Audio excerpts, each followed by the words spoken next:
up, everybody? Welcome to another episode of the Dixon Playbook Sports Talk and Family Chat. I'm your host, Julian Dixon. I'm Jason Dixon. And I'm Bean. Today we're going to start off today with the big news in the NBA. Shocking news, as a matter of fact. The firing of Mike Malone with 4 games left in the regular season. The Denver Nuggets in the number 4 seed, fighting possibly for the number 3 seed. So, what do y'all think? And do y'all think this spells doom for the Denver Nuggets going into the playoffs with this shocking move? I'm definitely surprised about the firing. Mike Malone getting fired, a week before the playoff starts? I don't think that's a good thing. They might not make it out the first round after that. I just think that's a bad move. I think I would just held on to that and finish the season now with Mike Malone and see what happens after that and just make moves after that. What I think about it is, before, if you guys don't remember, back in 2022, Mike Malone, I don't, by the way, I don't agree with it, but Mike Malone was in fire discussions before he won that championship. Before he won the championship, so they were already about to get rid of him. He won the championship, and then kind of like reset everything. But what I heard, or what I read, was that they had beef.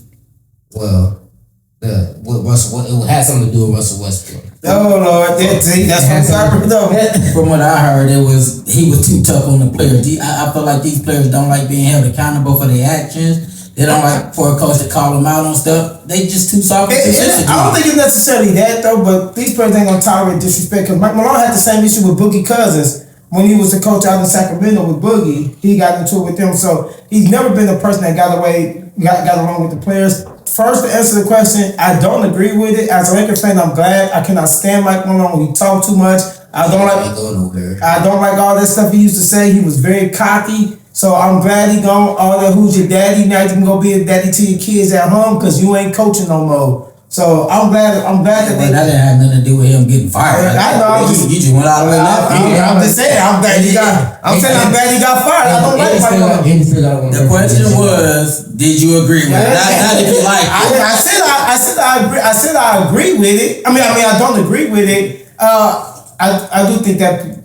I don't think Nuggets getting out the first round of the playoffs. But I don't understand the firing Mike Malone, but I understand the firing Calvin Booth, the general manager. They said before they hired Mike Malone, he's been the same coach his entire career. So when you hired him, you knew what you were getting. That's what I'm saying. That's why I said the point of firing because of him coaching the way he's been coaching for the last 10 years is just crazy. But it's the same way with Jim Harbaugh. Remember Jim Harbaugh? Everybody say after a while, Jim Harbaugh coaches tough. And he wears out on his players after a while, and then that's why they let go of him. And after a while, I think that's probably what it is. Harbaugh didn't get along with ownership. That was the difference with that. He's not getting along with Calvin Booth either with the GM. Just the GM, he ain't the owner. Yeah, but the GM hires the coaches though. The GM is the one who hires the coaches though. What has the GM did since they won that championship but getting rid of a lot of people and not I said Mike Malone shouldn't have been fired, but the GM should have been fired because they lost more people than they gained. So I don't agree with them firing Mike Malone. I don't going off of me personally. Like me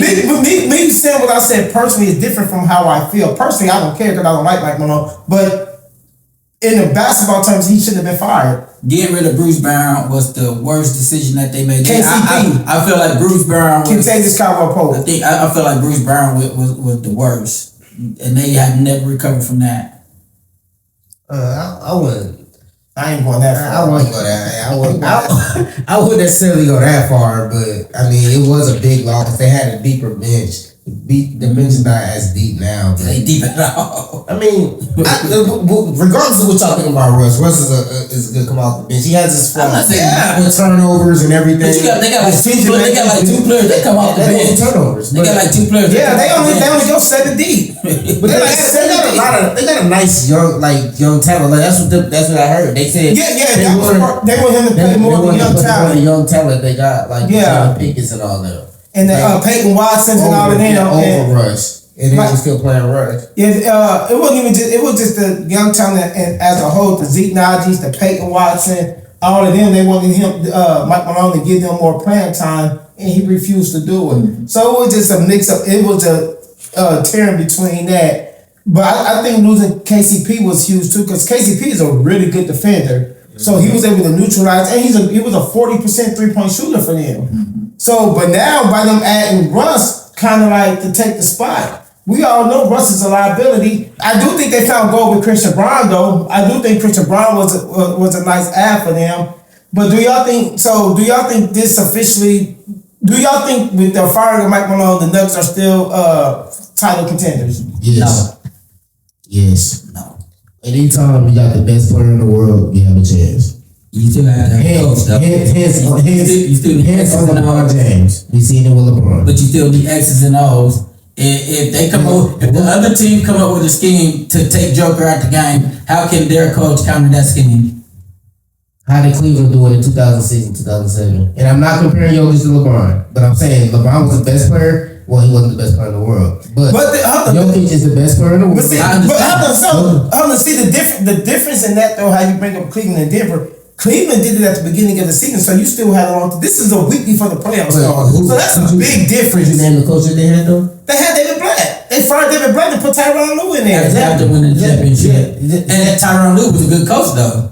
I'm talking about David Blatt though. But David Blatt got fired like 20 games into the season, so you still got a whole 60 games sample size. What I'm saying is, Jelly Bean, I feel like it ain't about Joker when they get to the playoffs, because you already know Joker gonna get his. To me, it's gonna be about coaching, X's and O's, and the scheme. So, like I'm saying, if the whoever they playing, if they come up with a scheme to like the Lakers did a couple weeks ago when they stopped Joker, then what kind of X's and O's is Denver coach gonna come up with? So does Jamal Murray not have? Yeah, him being out, that dude has something to do with it. I mean, so hold on, he's not out. Yes, he's been out. Jamal Murray been He's out. coming back come playoff time. No, he's saying it has something to do with their struggles in the regular season. Oh no, I'm talking about come playoff time. I'm talking about I think they can still be a contender in the playoff because they have Jokic, they have Jamal Murray. I think they can be a contender, but would I put my money on it? No. No, I didn't say I put my money on it, but you asked if there was a contender. I didn't win a championship. So, with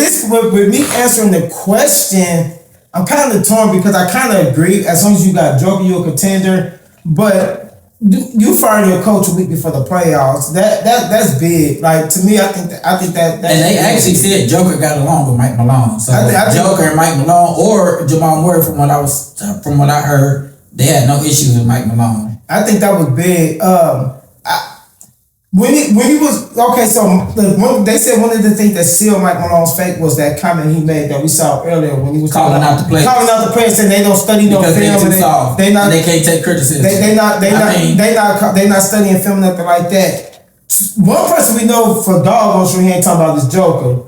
So I think his main. No, I don't think he's talking about Joker. From what I hear, a lot of that is Michael Porter Jr. And Aaron Gordon don't seem to me like he's that type of person that lets that affect him. Like, I mean, we don't know him personally, but just watching interviews and watching him play and stuff like that. So I think it's mainly the Russes, the Michael Porter Jr.'s, Christian Browns, them type of guys. I don't think he was necessarily aiming it at. He can't aim it at Jamal Murray because Murray been hurt. So Jamal Murray been out, so I don't think the issues was Jamal Murray and Joker and Gordon. I think it's the Michael Porter Jr.'s, the Russell Westbrooks, the young guys. Which thank God I'm glad we got Russ out of here, because when Russell's with us, everybody said y'all blame Russ for everything. But anyways, but you did every game y'all lost, you blamed it on Russ. Nah, not every game. You did. But do I think so? But honestly, I don't think they contend because I don't think they're gonna beat the Clippers in the first round. I don't either. Right now they got the Clippers. I don't think they're gonna beat the Clippers in the first round. So that's just my take on it. So, but while we do all that, let's go on to our next topic and the big return of Luka Doncic at Dallas. 45 points, 8 rebounds, 6 assists, 4 steals, 16 to 28 from the field, 7 to 10 from 3. And the crowd showed him mad love. Luka was emotional when watching the video tribute. Let you know that he still got his heart in Dallas. What y'all think about Luka? For me, I don't think the game was as big as they made it out to be. I believe Luka's return was big, but the game was not that big of a. You played against the team that's like in the 11th spot, 10th spot. Like that's it. But they're not in the 10th spot. I said. Didn't I just say 10th or 11th spot? But they still fight for seating for the play-in. They still fight for seating for the play-in. Cause I knew you were gonna say that, but go ahead. Hey, don't get mad at me because I'm speaking my opinion or something. I have a right to my own opinion. What I was saying was I don't think the game was that big. They were out there they played the game against the team that they're supposed to win, right? Yeah. They had massive odds for them to win. Like it wasn't even like supposed to be close game. Like the odds was big for them to win. It was big in the fact of Luka making a return back and AD coming back to LA, which he was very disappointing in that game. And I still don't, on a short span, I'm still not saying that this trade is over because I still want to see Dallas at full strength. And I believe at full strength, Dallas will be a really good team and they can contend for a championship for maybe a year or two if they keep AD on a short span. Now, if we talking long term, that's a different story. Now, if next year come and AD still hurt and Kyrie hurt, then yeah, I could say they won this trade. Kyrie gonna be back to about Christmas time, probably. I could say he won this trade, you know what I'm saying? But as of right now, I can't say who won the trade. It's only half of a season. Now, if we talk who won the trade at this exact moment, then yeah, LA won the trade. But that's all we can go off the exact moment, though, right? But people have been saying who won the trade overall, period. Like for the whole long span, this is what people have been talking about. Real quick before I let you go, on this, the way I think that Dallas can salvage making a move, I'm saying going into next year, because this year, is a wash for them.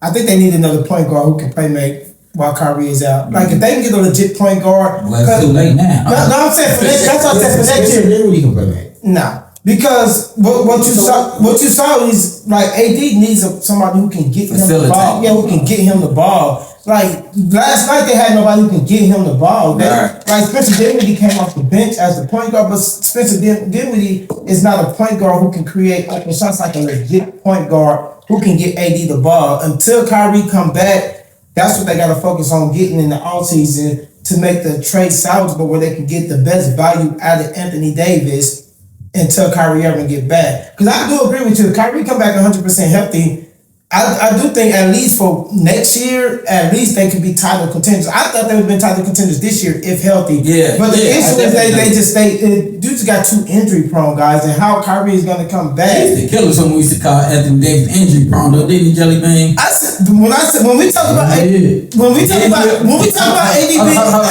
hold on. Did he or did he not used to kill us when we used to call him so I never said. So when y'all say Anthony Davis was injury prone, I said he wasn't injury prone. You would pull up all these stats about other people who was injured more. It's still true. That's what you would say, though. It still is true. LaMelo Ball is injury prone. Zion Williamson is injury prone. Joel Embiid is injury prone. Kawhi Leonard is injury prone. That doesn't mean AD not either. You just said the five most injury prone players. That's my point.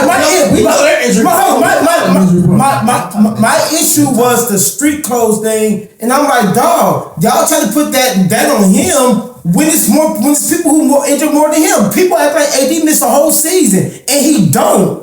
He don't miss a whole season, so that was unfair. But he played 75 games. He played 75 games last year. That's the most he ever played in his career. So last year he was not injury prone. So last year wasn't injury prone. No. What about the other years? Because you said that's 1 year. I just said he's not the only one. Like I said, AD is not an injury prone person. Like everybody has injuries. This is how the conversation would go.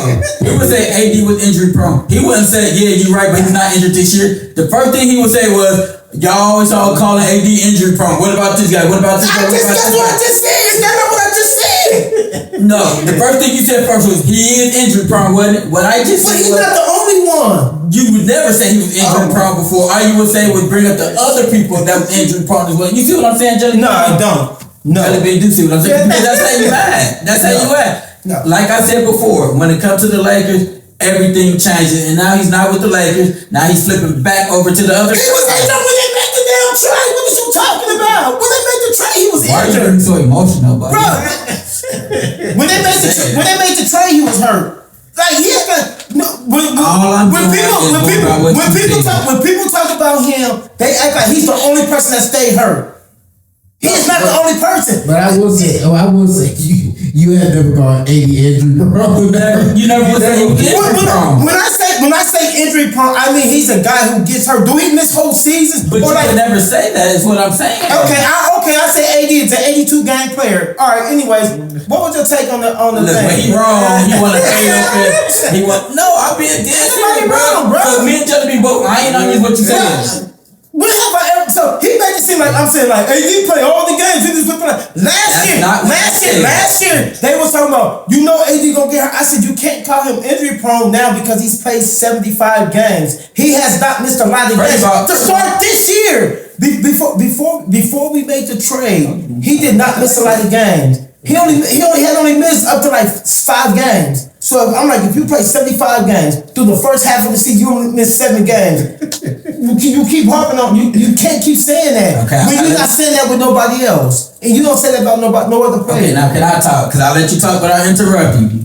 The first thing he said when we just started this conversation was he was injury prone. What I'm saying is, any other time when he was with the Lakers, if we said something about AD being injury prone or being hurt or street clothes AD, he's not street clothes AD, so. That's the same thing. All that. Hold on, but let me finish. Because I just let you talk without interrupting. I just let you talk without interrupting. I'm saying street clothes is the same reason. It's the same thing as being injured. You just on a bench. You just said it in a sarcastic way. That's the same thing. You just don't like how it sounds. Yeah, it's the same thing. Because it's a bad analogy for him because it makes it seem like he's hurt every single time. He's always hurt. But you're not saying that about every other player. But you just called him injury prone. You just called him injury prone. So is he injury prone or is he not? Street clothes is somebody when they say street clothes AD, it's like he's on the bench more than he's in the game. My question is he injury prone or not? He's a guy. Is he injury prone or not? He can be. He can't be injury prone. Well, Anthony Davis is not injury prone because if you want to be technical, if you want to do an injury prone player, I do Kawhi Leonard, Zion Williamson, LaMelo Ball, Lonzo Ball, Joel Embiid. Them are injury prone guys because they're hurt more than they're playing.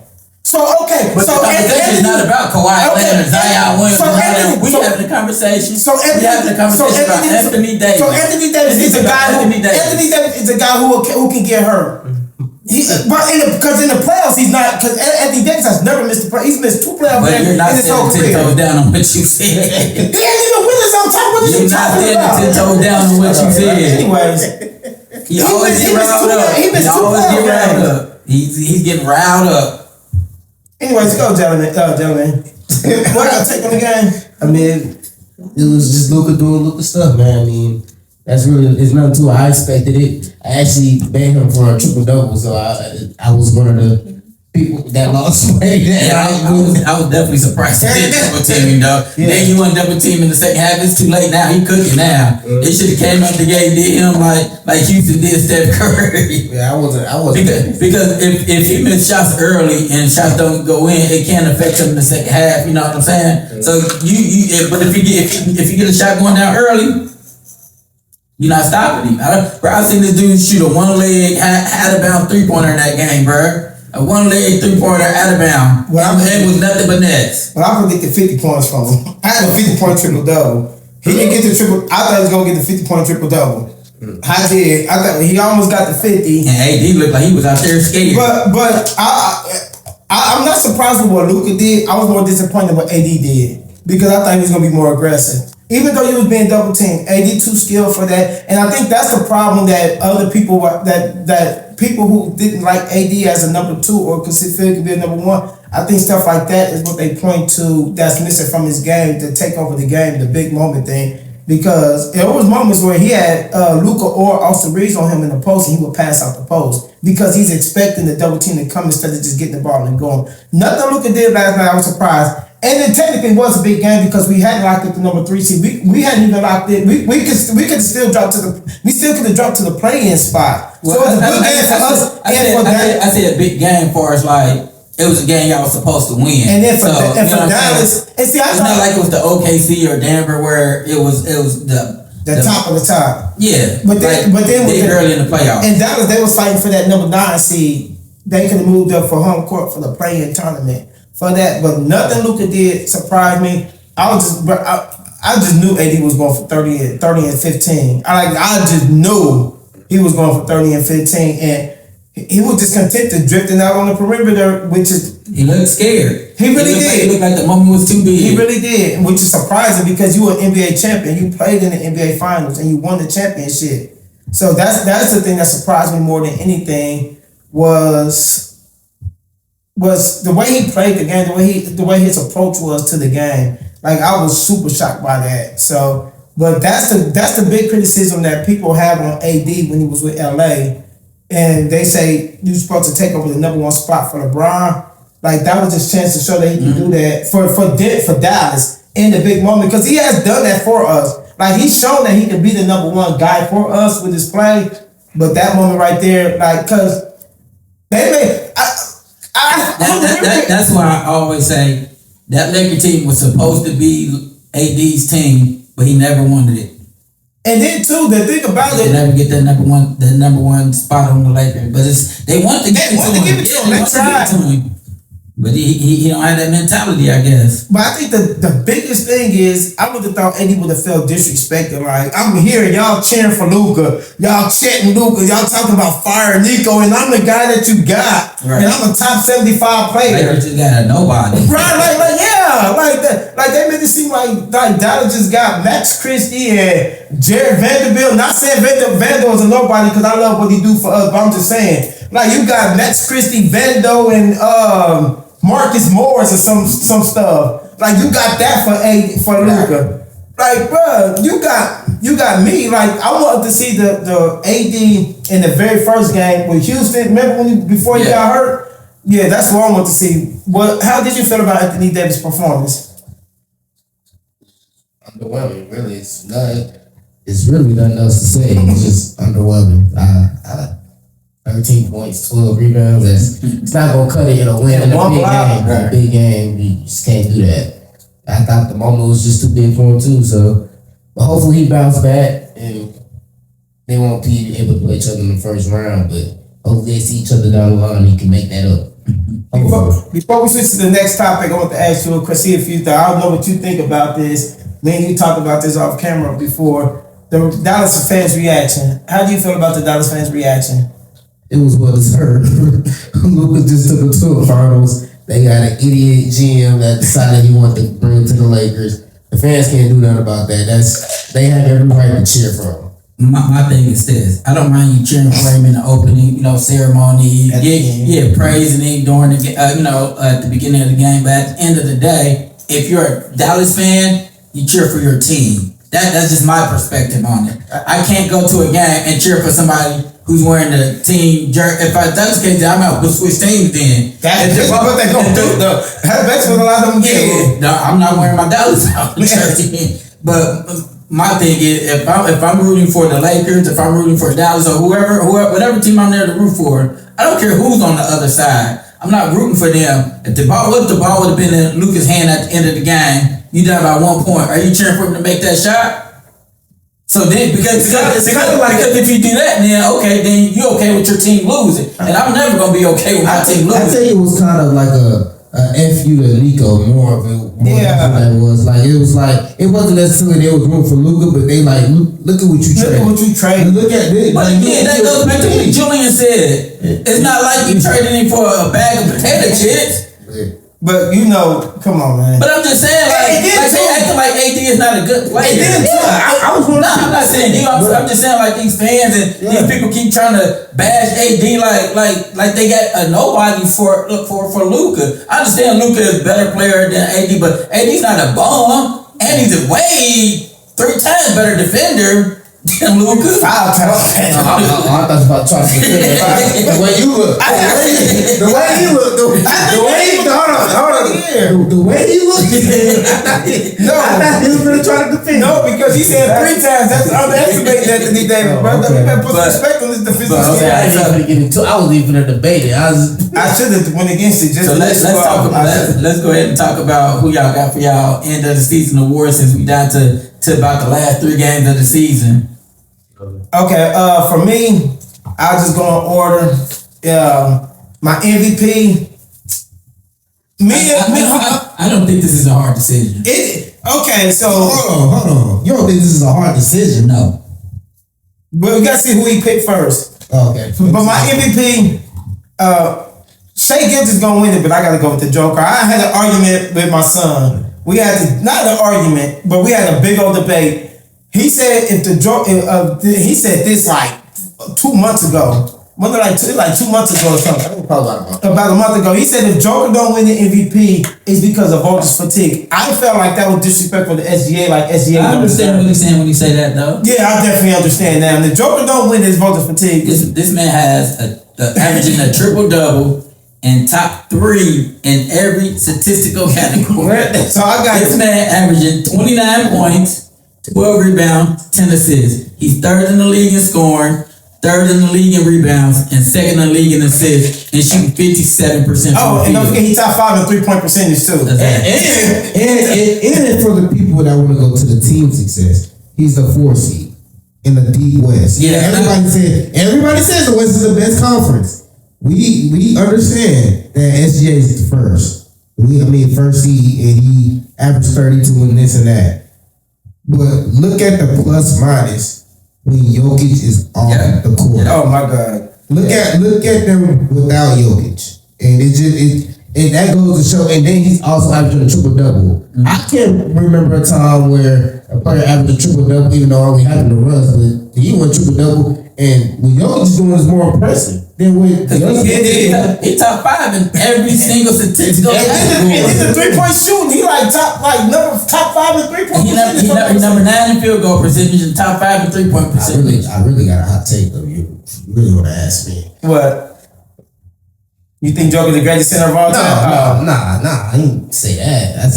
I'm just talking about this MVP race. Okay, well let me finish mine real quick before you go do it. So my MVP, I got. I was still on the MVP. I was saying in the MVP race, I could really make a case that Giannis is moving up in that second spot over SJ. That's just my opinion. That's just my opinion. Yeah, that's just. If you've been watching, you've been watching Giannis. You say nobody not watching somebody, y'all. We know what Giannis is. We know. Hold on. You must not be watching SGA. I guess I am. SGA just dropped 42 on us. He just dropped 42 on the Lakers. He just dropped 42 on the Lakers. So you act like, bro. I really just believe it's a 2-man race. No, it's a 2-man race. Don't get me wrong. Like But if you put Giannis in that position too, he definitely has an argument because he's giving you. What you mean put him in what position? Yeah, he averaging 32. He averaging 30. We know 13 and 6. We know him in a great season, but it ain't better than. I don't think it's close. It's not better than Jokic's, but it's or SGA. It is. But for my SGA don't have a Dame Lillard on his team either. Yeah, the J-Dub. And Dame Lillard got hurt. But before he got hurt, he missed like 20 games. Before he missed like 20 games. Is he injury prone? No. I'm just playing. But yeah, I got Joker as my MVP. I think everybody got the Joker. Yeah. For Rookie of the Year, ooh, that's tough. Let's go to Defensive Player of the Year. Okay, Defensive Player of the Year. So I got. Hold on, real quick. I'm not. No. I got. Okay. I got Draymond, JJJ, Evan Mobley, and Amon Thompson. Those are my top Defensive Player of the Year award. I am. I'm saying those are the top that in the category that I got. Amon Thompson, Amen Thompson. Amin Thompson, Evan Mobley, Jaren Jackson, and Draymond. Those are the top right there. Me, I think I might go with Evan Mobley for my defensive player. He been playing a lot without the center. Yeah, Jared Allen. Yeah, Jared Allen without him. So he's been anchoring the defense, but he also able to guard 1 through 5. I've seen him out there on the perimeter, and he's been able to hold his own everywhere he goes. So my top 3 for Defensive Player of the Year, I got Evan Mobley, Dyson Daniels from the Hawks, and Jaren Jackson Jr. I do like that Dyson Daniels. I got Evan Mobley. I got Dyson Daniels because Dyson Daniels on the perimeter too. Yeah, he is a great defender. Yeah. Dyson Daniels, that's my Defensive Player of the Year. I got Dyson Daniels also. I got Dyson Daniels also. What he's doing with the ball as far as ball pressure and deflecting passes. It's like it's never been done. What he's doing right now, it's like historic. So I mean, you gotta give him that. But then I kind of felt like John Green put himself in that position. He talked this way. But That's what he, hold on. no, I was gonna say the second half of the season. Yeah. Don't get me wrong. Winning. I don't have him winning. Yeah, don't get me wrong. He did it all season. And that's my thing. That's what I'm about to say. He probably is the best defender, like out of all of them, like in the other years. Yeah. But right now, just what Dyson Daniels is doing and Evan Mobley is doing, it's just I would take them over Draymond Green. I agree with Draymond Green did kind of talk his way because nobody was screaming Draymond Green until he brought it up. And that, but he backed it up. That could get him. Yeah, it could. But I think Evan Mobley gonna win it. The campaign been in. I think Evan Mobley gonna end up winning it, but I have to go with Dyson Daniel. And then also we got most improved. I got Austin Reeves, undrafted free agent, 20 points a game, 5 rebounds, 5 assists. When you don't have when Austin Reeves don't have either of his big two, he's averaging, and this is 11 game sample size without LeBron or AD or LeBron and Luka. In 11 game sample size, he's averaging 31 points, 7 rebounds, 10 assists on 50, 40, 90 splits. For an undrafted free agent. Now don't everybody forget about that. He's an undrafted free agent. What's he good last year? He was only averaging 15 points. He averaged 19. He averaged 19. No, he didn't. Yes, he did. And he did average 19. And he's even better. He averages 20 this year. Okay, so that's 4-5. Yeah, but for me, it's not about the jump. For me, so my top 3 is Cade Cunningham, Tyler Hero, and Tyson Daniels. Tyson Daniels went from 5 points to 14, 3 rebounds to 5, 2 assists to 4. But for me, I'm gonna give it to Cade Cunningham. For me, it's not about the points. He went from 22 to 25, but it's about him being the leader of the team, getting them into the playoffs as the leader of the team, being the go-to guy for that team. And look where Detroit was at. Look where they were supposed to be at coming into the season, and look where he got them now. On one of the youngest team. Hold on. For me, I can't give it to Austin Reeves when you got LeBron and Luka there to take a lot of that pressure off of you. That's what I said what he did when he don't have it. But hold on. Tell me. Okay, so by that logic, but Cade Cunningham was the number 1 overall pick in the draft. So that's expected for him. He's the number 1 overall pick. But did you hear my reason? He averaged 21 6 and 6 last year. Like 21 6 and 6 last year. I got the numbers right here. He averaged 22, 4, and 7. I just said the number 1 thing I said was it's not about the numbers, didn't I? Wasn't that the first thing I said? I said it's about him being the leader of a team that nobody expected to be where they're at, and he putting up the numbers along with being the leader of the team, being the number 1 guy, the go-to man. You know what I'm saying? Okay. That's what I'm saying. My most improved player, I had 2 candidates for it, and I had Zubac for 1. Well, I had Zubac as 1, but my winner was Dyson Daniels, just because we was doing our defensive end. And he has made a jump offensively too. He went from 9 to 14, 3 rebounds to 5, and 2 assists to 4. A sneaky name that came up like late that you could have put in there was Josh Giddey, because the way he been hooping. You know who I would have for my honorable mention? Norman Powell. Norman Powell always been the scoring numbers. He just now that but he's the leader. Well, he was the leader of the team until Kawhi. But he held it. Actually, no. James Harden was actually the leader of the team. James Harden was the leader of the team. And Norman Powell always been getting buckets. But Josh Giddey thing, he hasn't done. He get numbers, but Chicago hasn't done anything. Chicago 11 games under 500.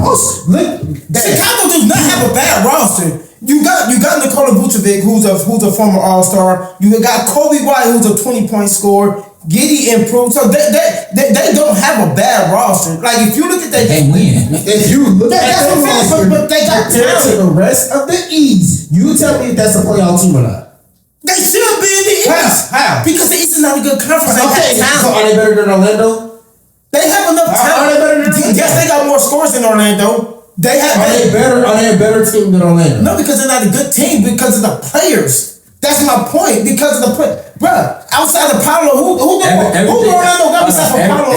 Everything that y'all saying is the reason why I'm going with Cade Cunningham. Coming into this season, who had Detroit as the top 5? Cade was the number 1 overall pick though, so the expectation, and he was averaging 22 and 7. Who had the Detroit Pistons as a top 5 team? You always say people putting up trash numbers, garbage numbers. empty numbers, and that's what normally good players, great players on a bad team normally do, right? Yeah. But he did this and got his team into the play. I'm not saying he did it all by himself, but being the leader of that team, he got them into the playoffs. You know what I'm saying? But I think but did anybody have them going to the playoffs coming into the season? No, I did. I haven't as possible play-in. Exactly. Not the top 5 though. And where they at right now? 6. But I think that's, to me, for them, I think it's more to do with the coaching staff. But okay, let's hurry up and run through this. So you got Kay Cunningham, I got Austin Reeves, and you got Dyson Daniels. I do like the Dyson Daniels pick for most improved players. Coach of the year, I think it's a no-brainer runaway. JB Bickerstaff for the Detroit Pistons. I don't think it's a runaway. Who you got over here? Cleveland. Not Cleveland. I got Detroit. Hold on. Time out. You just made this whole big spill about how Detroit was last year and then how they are this year, but then you don't get the coach of the year. You got Cleveland over there, and Cleveland was a top 14 last year. And Cleveland got it. And what happened when they got to the playoffs? And why they got rid of their coach? Cleveland's I'm not saying that Detroit's coach is not doing a great job. Just because I pick Cleveland's coach to win it don't mean I don't think this coach is doing a bad job. People always think just because you don't pick the other person, you think the other person is bad. I'm not saying that he's a bad coach. Who your top 3? Who your top 3 candidates for coach of the year? I got him number 2. No, I'm just saying, who's your top 3? I got him at number 2. No, your top 3. I only did my top 2, and it was them 2. I'm actually proud of you though. I'm actually. But I say JJ Redick. Yeah, JJ Redick is in the top 3, but that's why I know that's why he asked that question, because he wants to get the he thinks he's slick. No, look, my dad I can't put the coach in there when you got Luka and you got LeBron. Okay, but when you got LeBron and AD, Darvin Ham had him last year, but I'm just saying.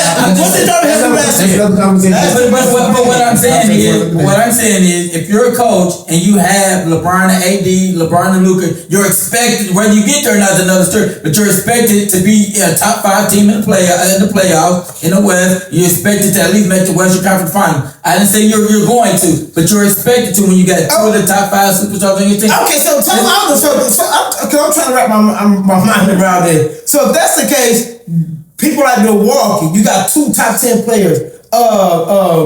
Denver got the best one. If that's the case, 2 top 10 players? Dame is a top 10 player, maybe a little bit. Hold on, say it again. Nobody knows. No. You say the top 10 player. Yeah, nobody knows Dame Lillard. But I'm just saying, so by your logic, if you got 2 superstars on your team, then you should get no credit because you expected. That's not what I'm saying, man. I just said I'm just going by my personal opinion. I'm not going to give you coach of the year.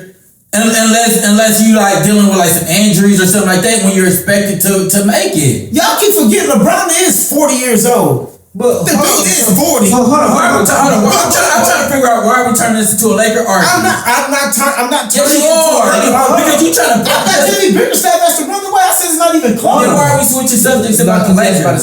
What I'm trying to figure out is how do you have JJ Redick in front of Ime Udoka when he's in front of them, and the Houston Rockets were worse last year. They got better. They got a top defense, and they got a better offense with Ime Udoka. I'm not gonna argue that. You can make a case. I want to hear because I want to understand why you put JJ Redick in front of them when they clearly and when the Lakers clearly for all year had the better roster on paper than the Rockets. You got a case for that? I got a case. I'm not gonna argue that. That's a good argument. Ime Udoka is a good argument. I'm not gonna argue. See, that's what I'm saying. They trying to tell you just because we had to pick people that we had. No, I was just asking that question. That's all I was doing because I think like just because you have the players. Look at Phoenix. If that's the case, Phoenix got 2. That's why nobody got their coaches. What I'm saying is, you're saying because you have these guys, you automatically should be expected to win. That's what you're saying. No, you're expected to win. Phoenix got 2 guys that's on Team USA. Starters. And you're saying it's a disappointment because they're losing. That's my point. Just because you have them guys doesn't mean that you're automatically going to win. Joe, that's what I'm talking about. I never said they're going to automatically. He said he's not the coach of the year. He was just saying the reason. He was saying and I'm just saying about that. Wait, G. What I'm saying is people like JJ Redick, even the Suns, coach, you're expected to win. You're expected to be a top seed in the playoff. Now, like I said, whether you do it or not, it's another story. Exactly. I'm not saying you're going to win, but you're coming into the season. Phoenix should have been a top tier team in the West. What's everybody say? They're one of the most. Nobody has a top 5 team to start the season. But I'm saying. But y'all are expected to be a top 5 team when you got Luka Doncic. No, before that, when you got AD.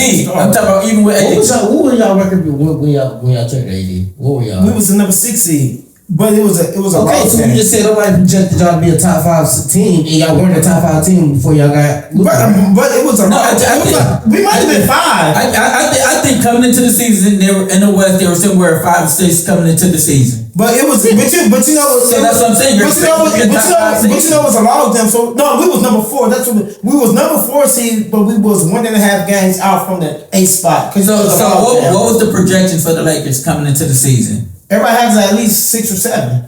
I don't know about that. 6 or 7 seed. I did look it up earlier. I looked at when I looked at the preseason rankings. Nobody knows the rankings.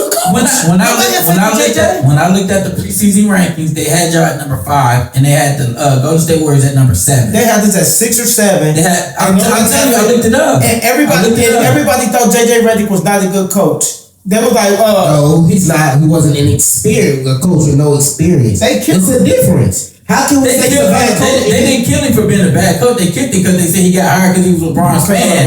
But those are 2 different things. Yeah, but those are not the same thing. But it ended up being the right call. But anyways, on to the next one. We got the coach of the year. So I got JB Bickerstaff. You had who? I had Cleveland's coach. And I got JB Bickerstaff too. Yeah. So rookie of the year, you got. Well, I got Stephon Castle, Zachary Richard, and Zach Edey. I know Zach Edey's numbers not that good. Wait. I don't have him winning it. But I'm saying, I know his numbers are not that good. He's only averaging 9.8 rebounds, 1 assist. But his defense presence is you know what I'm saying? It's shot blocking a bit. But I got Stephon Castle for my rookie of the year. That's who I got too. I got Stephon. And it's crazy because this has not been a good rookie class. So I don't agree with that. I think it's been decent. I think it's okay. When I say not as good, I'm not saying they've been bad. I think if I was to grade them, I'll give it a C+. The rookie class, I'll give them a C+. You gotta think because people like Jeremy McCain got hurt, who was hooping. You got he would have won it. He was gonna win it had he not got hurt. So even people like Don Connect. Don Connect is a good rookie. I mean, just look at who just got injured. Wells been playing. Yeah, Jalen Wells. Yeah, Khalil. You said Khalil. They ain't been playing that well like that though. Like you know, they good role players have been. I think Stephon Castle been the most. I think a lot of these rookies has been getting overshadowed by the veterans on their team. Also, like the veterans been playing so good. And been getting so much attention, I think it's been overshadowing that. And you don't have a Wemby, a freak of nature out there to draw the attention to the rookies. Yeah. So that's another thing also. Okay, so who you got for your All-NBA first and second team? For All-NBA team? You go first while you think about it? Are we doing injuries counting? Now you got to play 65 game minimum. Okay, that's what I'm saying. So if y'all, I know mine. If y'all want to think about it, you need to think. For my first team, obviously you got the usual. You got the Joker. You got Giannis. I got Joker, Giannis, Tatum, Cade Cunningham, and dang, I forgot what I had somebody. SGA, yeah, I'm about to say SGA. That's what. So I got Cade Cunningham. I do think Cade Cunningham deserved to be first team All-NBA. I got Cade Cunningham, SGA, Giannis, Joker, and Jason Tatum for the All-NBA. Set my All-NBA second team. I will go with I think I will go with Donovan Mitchell. Yeah, Donovan Mitchell as one. I think Evan Mobley deserved All-NBA second team. Second team? Yeah, he might get third, but I got to reward him for that. Donovan Mitchell, Evan Mobley, LeBron James. I got him as a second team. Who would I get as a point guard for All-NBA second team? It's positionally. I'm putting Steph on there. I think I'll have Steph like the third team. He kind of put Steph on my second team. Dead serious. Let me see my second team. I'm going Evan Mobley, Donovan Mitchell, LeBron James, Jalen Brunson. You got Jalen Brunson. I think he having a better season than him. He got 65 games. Yeah, he may. I think if I'm not mistaken, Jalen Brunson. Definitely not put Jalen Brunson I over picked Steph that Curry. up. Jalen Brunson. He having a better season. Okay. Jalen Brunson and This man. Anthony Edwards. Yeah, Ant-Man. And before this trade, who did Steph Curry have on his team? Like of any? It's not about who's. Hold on. I'm just asking a question. Who did Steph Curry have on his team of any significance on his team before the trade? Anybody? That Draymond. he's Hold on. Now, the same thing he used before the Lakers. That's what he's doing with that for. The exact same. If I'm doing that, if you look up right now who they got on the all team, Steph Curry is gonna be on the second team. Obviously, I'm not the only one who feel that way. You know what I'm saying? He making it seem like I'm going out on a limb by And you got to say Jalen Brunson averaging 26 and 7. and been injured for half the You season. ain't played 64 games. What are you talking about? You gotta He's ask played 64 games. They still got 3 games left, and he back. And they be nobody of significance at all. If he was that good, he ain't producing no wins against top tier teams at all. Yeah, when you play it, what is Are you gonna put? You have a chance. You have a What chance. would New York be if they were in the West? No, because you want to win the three and seven. All I know is where you at right now. So hold on, he don't do all that hypothetical, but he always want to bring up how deep the West is. You know what I'm saying? No, if the West, they have to just not even make the playoffs. if we have a winning record, okay, if we got, let's just say we got 42 wins, and we a 9th seed, but this team who got 42 wins is a 3 seed. But that ain't the case. It's a big difference. That ain't the case. Pull up the Knicks record and pull up the Warriors. How many wins do the New York Knicks have against teams? The Knicks is 50 and 29. The Knicks are 50 and 29. How many win against who though? Against all bottom tier teams. No, it's not all bottom tier teams. What are they record against teams? The top 5 teams in the West. That's in the East. In the East. What are they struggled against the East. The best teams in the East. You act like Golden State to steamroll. He act like Golden State. No, I'm not. I said before. I told you before we was bad before we made the trade. But like I said, Steph Curry was doing it by himself. And he was still averaging 23 points a game by himself. And Jalen Brunson be 27 and 7. With Carl Anthony Towns. With Carl Anthony Towns as his sidekick. Alright, well. Hold on, no, because this conversation. Wait. So that means since he got Jimmy Butler, take everything away that Steph Curry did because you got Jimmy Butler. Butler still ain't as good as Carl Anthony Towns. Because Jimmy Butler still ain't as good. Well, no, not because the point that I'm making is the point because you missing my point. The point that I'm saying is everything that Steph Curry was doing, he had to do on his own. Am I lying or not? no, he got Wait. Warriors got a nice team now. They got Before the Jimmy Butler trade, they had nobody. Dad, hold on, be honest. So are you gonna sit here? Do you have a chance to walk? But I think Jalen Brunson's better than Steph Curry. No. They gonna understand what he gonna say. You can keep cutting him off before you answer the question. You're putting Evan Mobley in the second team over Steph Curry. They go by positions. No, they don't. They don't go for 3 guards. Yes, it does. They go the best 5 players on first team, the best 5 players on second team. Anymore. Yes, they do. They just started doing that. They've been doing. Well, I'm gonna list my first team because I don't know what your second team. Your second team is garbage, but I got SGA, of course, Giannis, Jokic. I had Jason Tatum in there, and then I also did have Kate Cunningham. I like that you put Kate Cunningham in there because I think Kate Cunningham is top 5. See, no, not at all. NBA teams. The question is the all NBA teams positionless. It says no, not at all. They went to a more traditional position. NBA second team. First name you see is Steph Curry. So he make it seem like I'm crazy for saying you should have Steph Curry. You made it seem like I'm crazy for saying Jalen Brunson.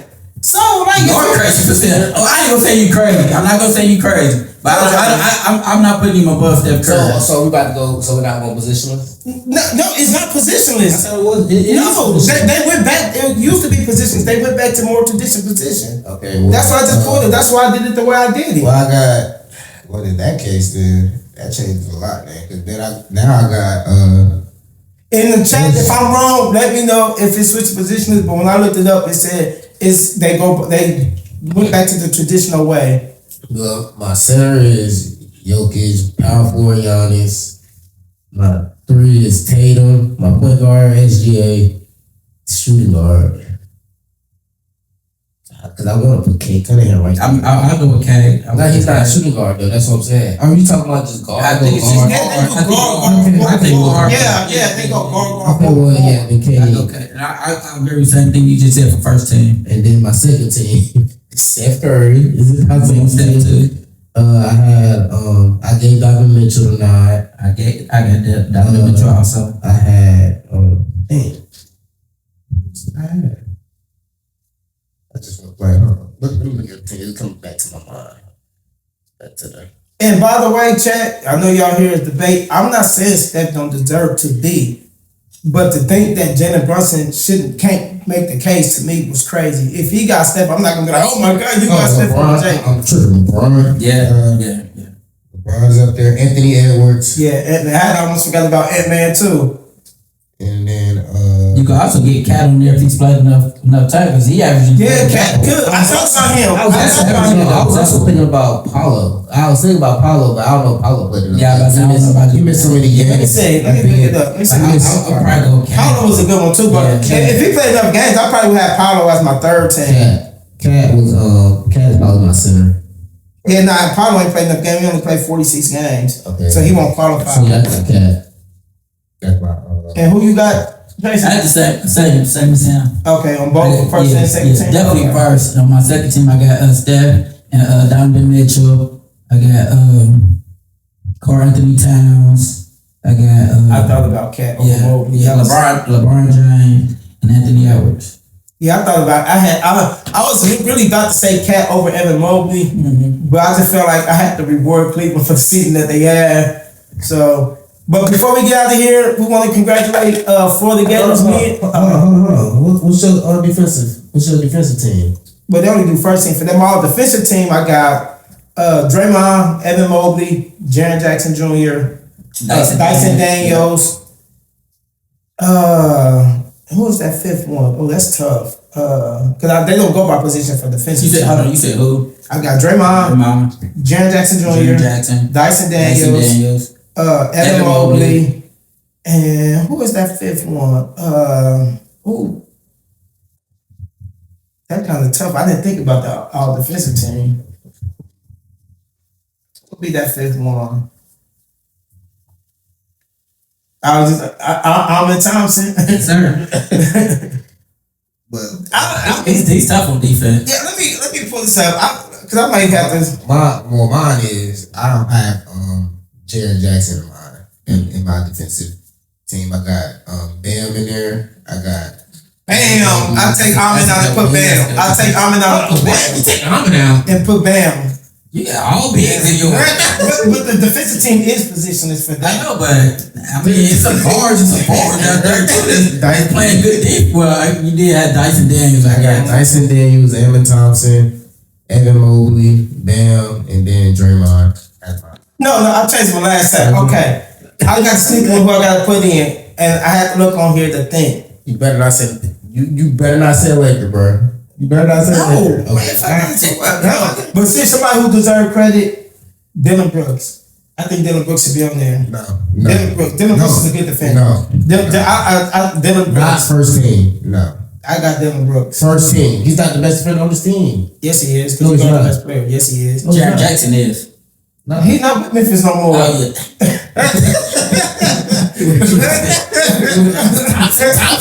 Thompson. I'll go with Dylan. I mean, but okay, give me your five real quick. I got Draymond, Jaren Jackson, Evan Mobley, Amon, and Dyson Daniels. Okay. And before we get out of here, we want to congratulate the Florida Gators men basketball team national championship, UConn women on the national championship. Before we get out of here, what are y'all thoughts on the national championship game? The men game was pretty good. It came down to the end. The women was over by halftime. There's not much to say about it. Like they dominated every game they played. They looked like UConn in the last 2 years. Right. Like you said, the women. was understood. Don't got a big swing. And the man, I know it was a great game, but I want to see Duke in Florida. I want to see Cooper Flag. But I do believe Houston blew that game. Yeah. I think Duke blew that game. Even though there was a bad call on Cooper Flag. And Houston got called for a non-call on their game too, right before halftime. It was a goaltending that I ain't gonna say cost them the game, but it could have made a difference. You lost by 2. Yeah, I do think that Houston-Florida game was one of the best national championship games played. Yeah. UConn game was over by the end of the second quarter, so we already knew there's a national championship. But one thing, since women could say third quarter, yeah, they actually do quarters and halves and not half. But I do think Walter Clayton Jr. played his way to a top 10 draft pick. I do think he'd be a lottery pick coming up. That tournament run made him a lottery pick. No, it didn't. I do think so. And I think Paige Bucker submitted herself as one of. What are we considering one of, like, how many? No. Because how many? Because I can name 5 off the top of my head that I got better than Paige Buckner from UConn. I mean, like when I say one of, I always say top 20. Like That's a lot. That's more.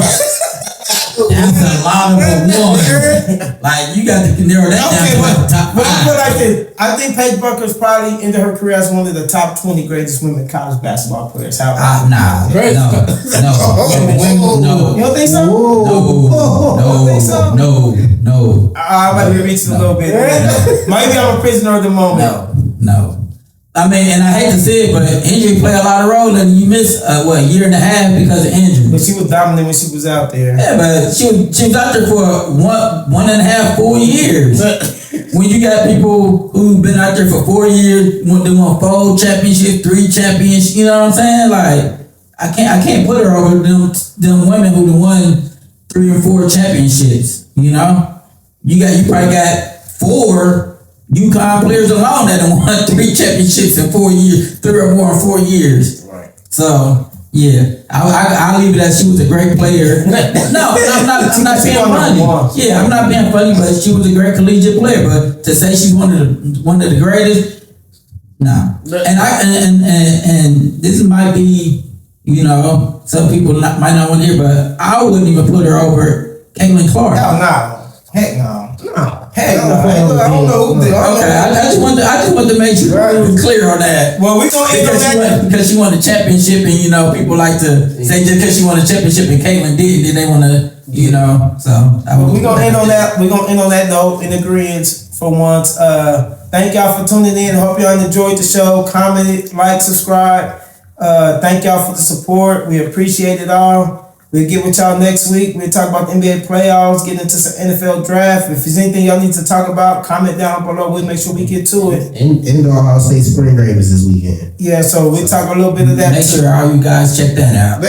So may your family be blessed, your team victorious, and your spirit strong. Stay united in sports and love. See y'all next time on the Dixon's Playbook. Thank y'all. We appreciate y'all so much. All right, y'all.